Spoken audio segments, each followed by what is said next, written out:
शामी साहब, आपकी जानिब आएंगे। एक तरफ साबिक वजीर आजम इमरान खान पर नाअहली की तलवार लटक रही है। तोशाखाना रेफरेंस भी समाअत के लिए मुकर्रर हो गया। इलेक्शन कमीशन ने 23 अगस्त को इमरान खान को तलब भी कर रखा है। दूसरी तरफ इमरान खान खुद मैदान में उतरने जा रहे हैं। मुतवक्के नताइज जो तहरीक इंसाफ चाहती है वो हासिल कर लेगी। आप समझ रहे हैं कि अगर इन 9 हल्कों में इमरान खान साहब उतरते हैं वर्सेस PDM तो इमरान खान साहब बाजी मार जाएंगे?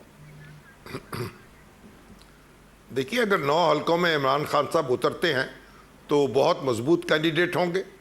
मगर इससे पहले जो उन्होंने जब कई हल्कों से इलेक्शन लड़ा था तो वो हर हल्के से जीते नहीं थे।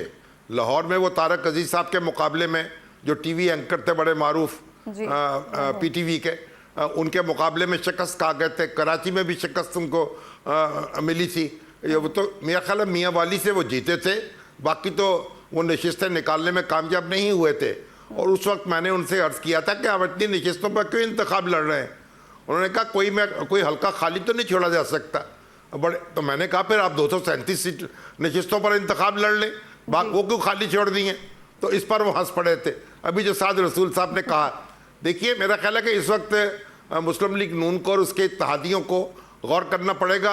ये जो ज़िमनी इंतखाबात इस वक्त हो रहे हैं इनमें तो शायद कानून में कोई तब्दीली ना हो सके, लेकिन बाद अज़ा कोई कानून में तब्दीली हो सकती है कि 2 से ज़्यादा हल्कों से कोई इलेक्शन नहीं लड़ सकेगा या 3 से ज़्यादा हल्कों से कोई इलेक्शन नहीं लड़ेगा। इस तरह की तादाद जो है मुकर्रर की जा सकती है ताकि इमरान खान साहब जो हैं उनको फर्दर इंतखाब में हिस्सा लेने से रोका जाए। और अगर इस पर भी गौर किया जा सकता है कि जो मौजूदा इंतखाबात होने वाले हैं ज़िमनी, उनसे पहले कोई कानून में तरमीम कर दी जाए तो इस तरह की सूरत हाल पैदा हो सकती है।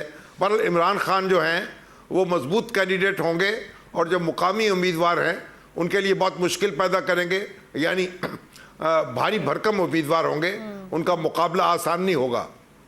शामी साहब, कुछ तरमीम तो नैब के हवाले से भी हुई है जिनके बारे में कहा जा रहा है कि वो बड़े लोग जो चोरी करें उन्हें छोड़ दिया जाएगा।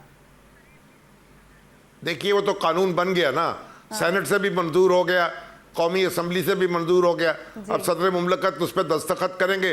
दस्तखत नहीं भी करेंगे तो एक मुकर्रर वक्त के बाद वो खुद ब खुद कानून बन जाएगा, या हो सकता है कि वो उसे जॉइंट सिटिंग में पेश किया जाए। तो मेरा ख्याल है कि वो तो कानून बन गया है अब और सुप्रीम कोर्ट में चैलेंज भी हो गया है।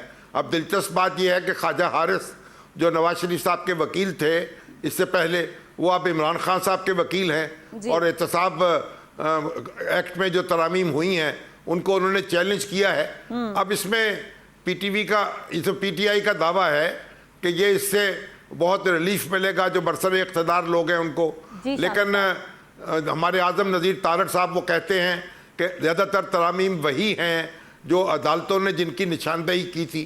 तो इसमें अब अदालत में ये मामला है, अगर कोई ऐसी तरमीम होगी जो दस्तूर के ख़िलाफ़ है तो मेरा ख्याल वो साकत हो जाएगी।